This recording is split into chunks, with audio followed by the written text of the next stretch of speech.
first one is the pancakes with caramelised banana and caramel sauce.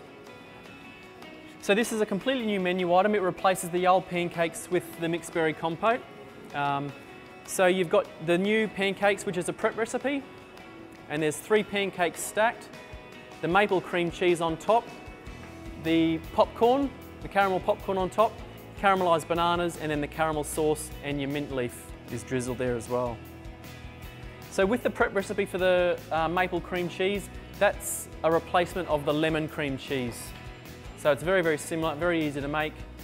A little hint is, because that comes in your cream cheese container, that there is the thought that you can just put the maple syrup in and stir it. If you're going to do that, make sure it's labelled properly, and people, because otherwise another chef that didn't make it might not know that it's the maple cream cheese. So make sure if you do that, it's labelled really clearly, dated, all that sort of stuff, because the chef might grab it thinking it's cream cheese and they go to put it on and it's really sweet. Does that make sense? Smells delicious. It's like wafting in front of me right now. All these caramel flavours. So that's the pancakes with caramelised banana and maple cream cheese. So we're going to move on to the berry sourdough French toast. So this is a completely new menu item. Taddy's got the berry sourdough French toast. While Taddy's bringing that to us, you'll notice we've made these little top tips, and this. Thank you, Tatiana. The little top tip. Would you mind just holding that for a tick? Down here, you'll see some top tips, and this is one of them in the sourdough. So you make sure you read them. So one of the things that we've seen some stores, not many, is that they've got their egg mix and they're actually dipping the bread into the egg mix. Don't do that. You put your bread onto a plate and you pour your egg mix onto it. With the sourdough, you just got to give it a light press so that it soaks the egg. If you don't, it'll be quite dry in the middle. So just make sure that you press it, give it a little soak. So it's now using the sourdough as the bread. You've got your maple cream cheese, the mixed berry compote, maple syrup, and the mint as well. Try to get the sourdough the same size. Don't have one big one and one small one. Just choose 2 that are the same, wherever you are in the loaf that you have. Just to mention, obviously, because these are getting made and they're sitting here for a while, they are going to start to sort of deteriorate slightly. Obviously, for example, the pancakes, it should be a nice mound. It will start to fall down gradually. Just mentioning that in case some of you wonder why it starts to look like that. So next is the chia seed pot.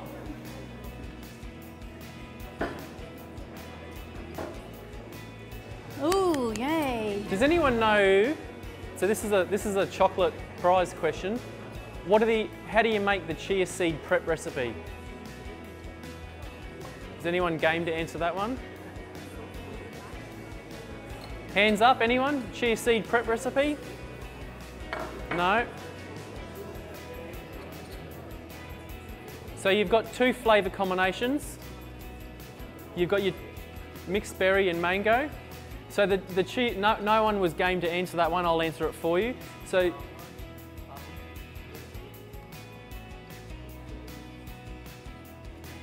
I'll answer it. Okay, that's all right. Coconut cream, so you use the tin of coconut cream, which is 425 mils. For ease of measuring, you then top that up with your almond milk, and then it's maple syrup.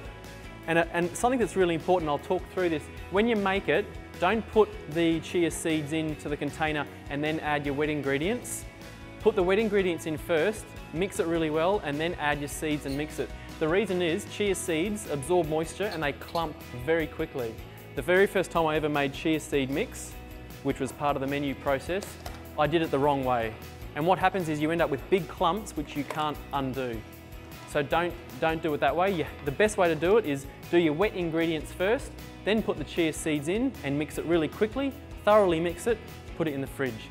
And it needs to soak overnight. Just for your information, 4 to 5 hours will be fine. We say overnight, but just so in case you run out in the morning, you could make a batch and it'll be ready by the afternoon. And this is what it should look like. The chia seeds absorb the moisture, the liquid, and it goes quite thick. It's a bit like tapioca. Yep. Oh, because it takes time to absorb. So when you make it, you'll notice that it takes a few hours, or it takes 4 or 5 hours to absorb and to come like this. Otherwise it'll be really wet and all the seeds will be really hard. So it's think about when you make rice. Rice takes about 15 minutes when you do it by the absorption method. Think about this being like rice, but it takes a lot longer to absorb the moisture. You're not cooking it, so it's just absorbing it slowly. So this is how they should look.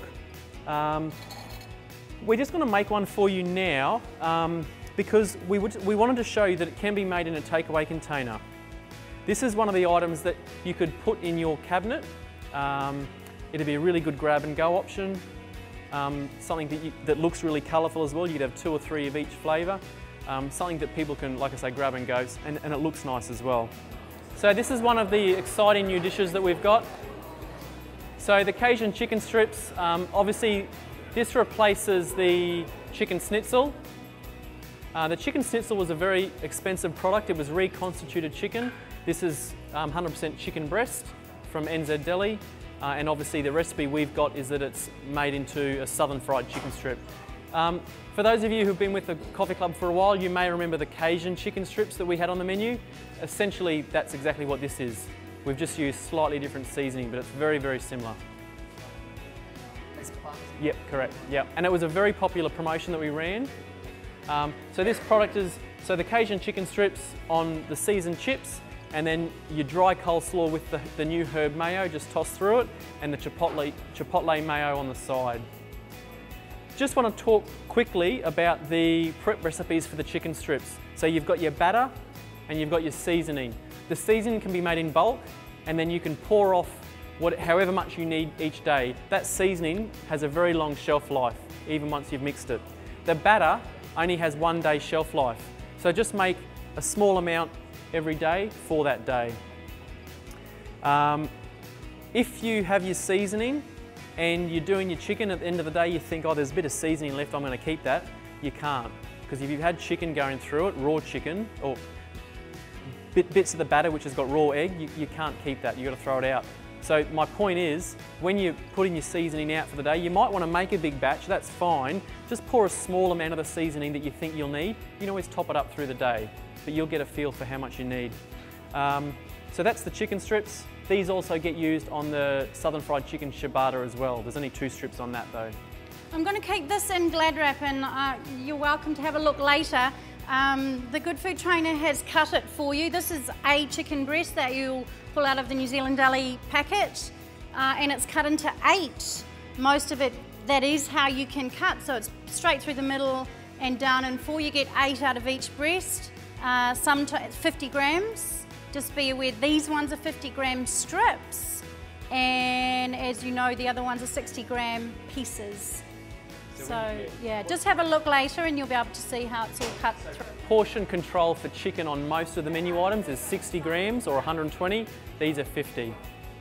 You're probably not going to get every strip exactly 50, but what you should be doing is weighing it as you do it, and then you might think, oh, that's far too small. You'll eventually get a feel for it. Obviously, use your brain as well. When you're making this, don't pick 3 of the biggest pieces. If you've got one, because of the way chicken's a natural product, doesn't come out of a box, it's a real bird. So you're going to have variation in the pieces, and they're all going to be perfectly the same size. So what that means is you might get one that's 40 grams, one that's 60 grams, one that's, where possible, we want it all to all be the same, but like I'm saying, it's a real product. It's not always going to be exactly 50, so you've got to be a bit clever as well when you're serving that. Nothing worse than if you're a customer, if you've ever had this and you've ordered the same meal as someone else and they've got really big pieces and you've got really small pieces, you think, oh, that's not fair. So, yeah. And we really don't want the substitute of 6 little pieces to make the 150 grams either. We want those beautiful big strips, okay? So next is the flat grill. And this is a little bit like a quesadilla, for those of you who know what a quesadilla is. Just out of interest, this has been running on the menu in Australia for the last few months, or a bit longer I think, and it's in the top 5 I believe, so it's a very popular item.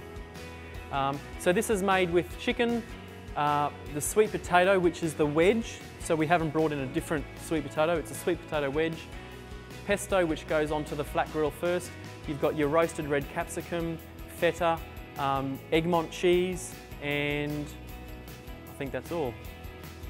And then it goes through the impinger. Now it goes through twice. Really important is it goes through once on one side, and then you've got to turn it over so that it's cooked evenly. So it goes through twice in total, but you've got to flip it after the first time. And then it's served with chips and tomato sauce. So we want this to be chunky. We want the guests to be able to see what's inside. We want to see the feta. We want to see the chunks of everything. We've tried to cut it and show you in the Good Food Manual how to do it, but we absolutely do not want to see it flat. It's got to be chunky and we need to see what's inside. The next two items, we're not going to make the barbecue chicken and bacon pizza or the nachos. I'll just talk quickly about them.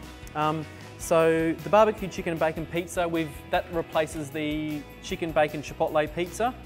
Restaurant stores, you'd be familiar with this item because it used to be it's on your current menu. So this utilises existing ingredients already in the store, and obviously barbecue chicken bacon, it's a popular flavour. So we expect that to be quite popular. And the club nachos, the only change there is it uses the Napolita sauce instead of the chili jam. Next is the loaded chips. So loaded chips, it's a bit of an on-trend product at the moment. So it's got your seasoned chips, bacon and cheese, then it goes through the impinger, and then you top it with the herb mayo, sweet chili sauce, and sliced spring onions. Just to talk about the herb mayo, it's one of the new prep recipes. Please don't use dried herbs, it has to be fresh herbs. Does anyone know how to make the prep recipe for this? Yep, and what else? What else? There's one more ingredient. If anyone can list the 4 ingredients in this, you get a chocolate. Hands up though.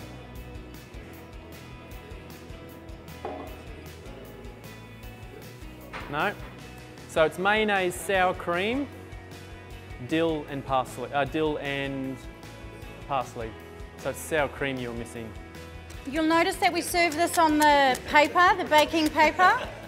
Please leave it on the baking paper and make sure everything goes to the outside. Another thing that I do want to point out is spring onion is part of it, and the spring onions are sliced thinly, not big chunks, so that it's nice just to have a little taste of it. Yeah, please don't forget it like some people forget the coriander in the delicious Mexican chicken salad. So yeah, that's part of it, okay? Next is the new sweet potato wedges.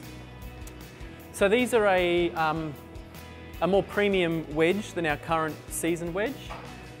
What I really like about this product, if anyone's tried this yet, is that a lot of sweet potato or kumara chips go really soggy. Has anyone else noticed that? Whereas these don't.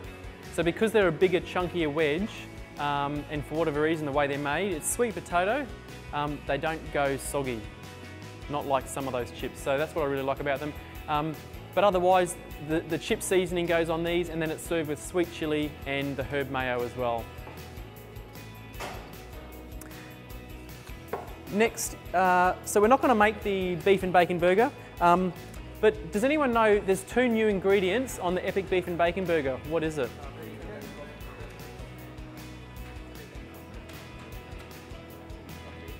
There's something else.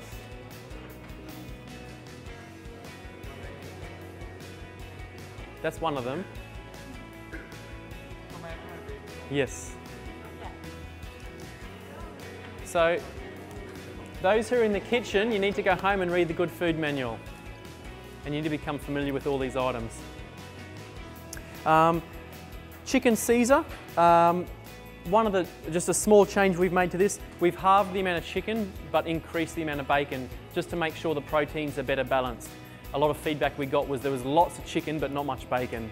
So we've reduced the chicken, but increased the bacon so that it's more balanced. The next product here is the grilled halloumi burger. So this is a vegetarian product. Completely new menu item. This replaces the old veggie burger because we got rid of the fritter.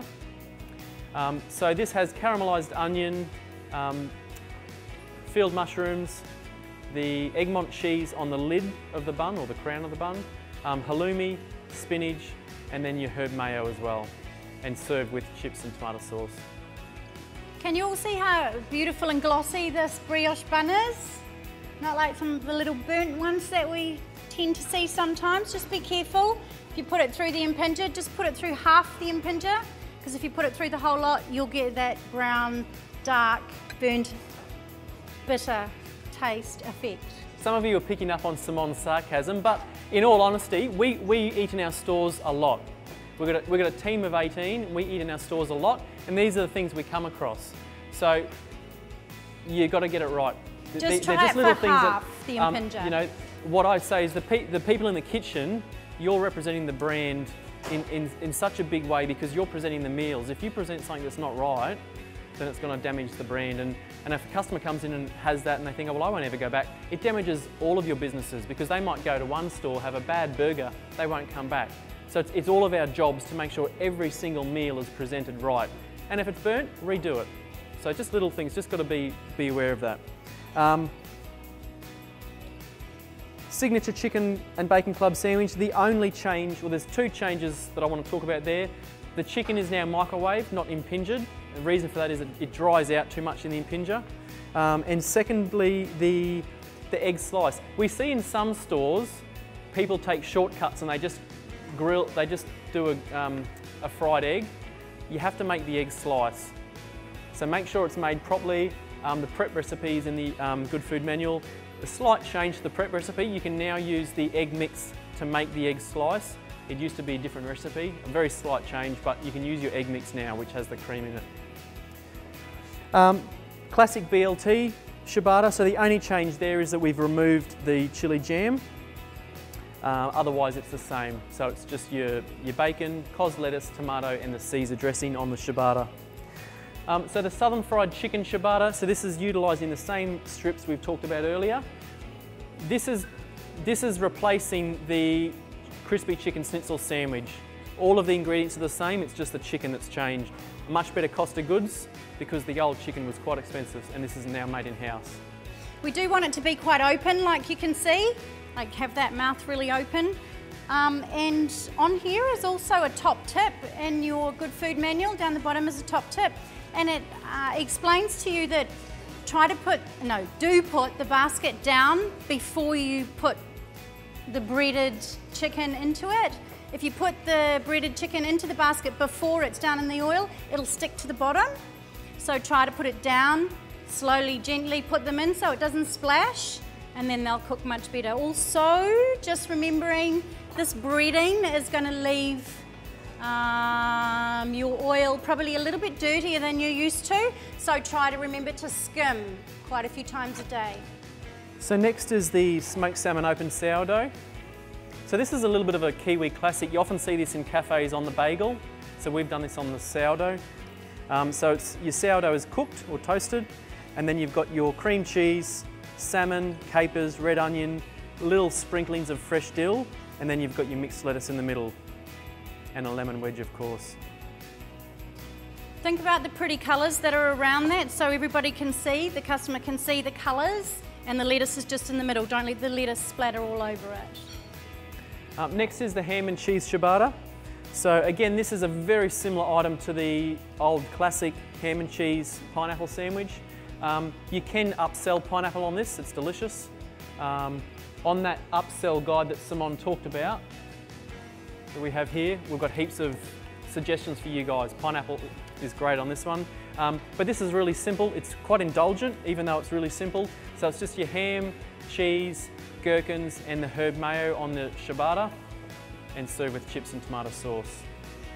Just notice the frilled toothpick, so just make sure you're using frilled toothpicks because they're that much longer than the ordinary toothpick. The ordinary toothpick won't hold it. You'll be walking out and the thing will fall, so, okay. Okay, next is the balsamic mushroom and herb cream cheese ciabatta. So this is another vegetarian item. So we've got the balsamic mushroom. So how this is made is you've got cream cheese on one side, herb mayo on the other ciabatta before it goes through the impinger. Mushrooms, onion relish, Egmont cheese, and then the baby spinach goes on after it's cooked through the impinger. Obviously your spinach on one side and put the top on. Yep. So as I said, another vegetarian item. This one's a really, really nice sandwich. On your menu with some of these sandwiches, you'll find there's a star down here, there's stars, And up the top it tells you what the star's for. Does anybody know? You know everything. Yeah, you can make it as a wrap as well, okay? So the next is the chicken cranberry and brie ciabatta. So on the current menu, we've got the indulgent open toasties. So obviously 2 of those have come off and aren't on the new menu. This one, it's changed slightly, but the flavour combination is still there. So it's chicken cranberry and brie, and now it's got the mixed lettuce. And again, the mixed lettuce goes on at the end after it's been through the impinger. So this is the hummus and smashed pea on sourdough. So while Taddy's bringing it out, just a quick mention here. The smashed pea is a prep recipe. If you're a high volume store, you can make that as a prep recipe. I don't know if you can all see from here, but the peas are a really nice bright green. That means they haven't been overcooked, and you'll notice in the Good Food Manual, one of the notes is when you cook them, take them out and put them in an ice bath straight away. That just stops the cooking process. If they don't look like this, if they've gone like a real dark green, that means you've overcooked it and it won't look nice, so don't use them. You've just got to cook them for a small amount of time so that they retain their colour. So this is just your sourdough, the hummus, the smashed peas, the sliced almonds and a drizzle of oil with your lemon and your chips as well. Okay, so this is the crispy tofu salad. So this is virtually identical to the Asian calamari salad, just replace the calamari with the tofu. The calamari was our lowest selling salad, so it's come off and replaced with tofu. Obviously we've provided not only a vegetarian item but a vegan item as well, and tofu is on trend. I don't know whether I mentioned earlier, but veganism has increased 600% in the last 3 years. So the reason we put these items on is to cater to those customers. Incidentally as well, we monitor all of our feedback quite carefully, and Nicole in our marketing team, who can't be here tonight, she's noticed a big increase in requests by vegan customers for us to have vegan items on the menu. So that's quite exciting. This one here, try to make, look at the recipe and use the amount of drizzle that we ask. Don't make the coleslaw too wet, okay? Make it crisp, don't drown it. So we're just going to make one of the restaurant items, just so that we can talk through the new process. So this is for restaurant stores only. So on the current menu, each of the proteins, so there's chicken, beef and fish, they all come with a specified sauce, and then you can choose the side. What we've done is we've changed that, and we've basically said you can choose the protein and you can choose the sauce and then 2 sides. It just gives more flexibility to the customer, so that if they want a different sauce for a different protein, they can have that. It's fairly common, a lot of establishments do that. So this one's the salmon. The reason we're showcasing this is the salmon is the only new protein. This replaces the fish of the day. So it's now salmon, which you can buy through Bidfood, pre-portioned fillets like this. And this one is made with the beans, the mashed potato, and the herb cream cheese. The herb cream cheese mayo is cold. It is a cold sauce that goes on top of the salmon. So don't try to heat it because it will split. So this one's the brownie. So what we've done with the sweet indulgence section, we've tried to create 3 desserts which are simple enough in the way that they don't utilise unusual ingredients that are hard to source. So obviously this one utilises the brownie already in the cabinet, but we're just trying to dress it up and create something a bit more exciting for the customers. So this one's the new triangle brownie. A lot of stores are already buying this. I had a look on Bidfood's report the other day, and more than 60% of our stores are already buying this brownie. Obviously this replaces the old caramel fudge brownie. So as that one goes, this is the new brownie that you will stock in the cabinet anyway. It's used for this product or this menu item. So you've got your mixed berry compote, ice cream, and the drizzle of the chocolate sauce. This chocolate sauce is the one that's used for your hot chocolates. It's not the milkshake chocolate sauce. Please don't use the milkshake chocolate sauce if you think you're trying to skimp a little bit. You all know that flavour if you try to have a little taste of the chocolate sauce. The milkshake sauce, I mean. You know it's got that funny flavour in your throat.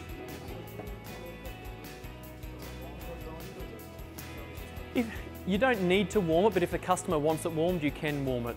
Yeah, just like now. So I wouldn't warm it, but if they want it warmed, you can. And if they do want it warm, be really careful because you only need a little bit, otherwise it just goes far too soft. Yeah, yeah. So next is the deconstructed mango cheesecake. This is another item that you can pre-make and put in the cabinet as a cabinet item, as a grab and go, or as something a little bit more indulgent than what's already in the cabinet as well. So obviously on the bottom is the Afghan biscuit crumbs. It uses half an Afghan, the prep recipe of the cheesecake filling, mango compote, sliced almonds, toasted coconut and a mint leaf. This one is delicious. Yeah, it's very nice. Yeah. If you're only going to try one thing, you'll try this, but you should try everything. Yeah, Hey? No, we're not going to. Nice try though. What did he say? Can you make it a takeaway so I can try it? You deserve to. You know lots about the menu. It doesn't look like a lot, but this is quite rich. It's very rich actually. This is really, really delicious. So if you've got a sweet, yeah, if you've got a sweet tooth, this is really nice. You can, yeah, look, we haven't put the mixed berry on the menu, but you could. If in your cabinet, that's a really good point, good question. You could make this with the mixed berry as well and put it in your cabinet. And the last item we're making is the banana split sundae. So this would be perfect for kids. I know when I was a kid, banana split was something I always wanted. So it's just 2 scoops of ice cream, the banana cut in half, cream from the cream gun, sliced almonds on top, and then the caramel sauce drizzled over this. Okay, so that's basically it for tonight in terms of the meals we're making. Thank you.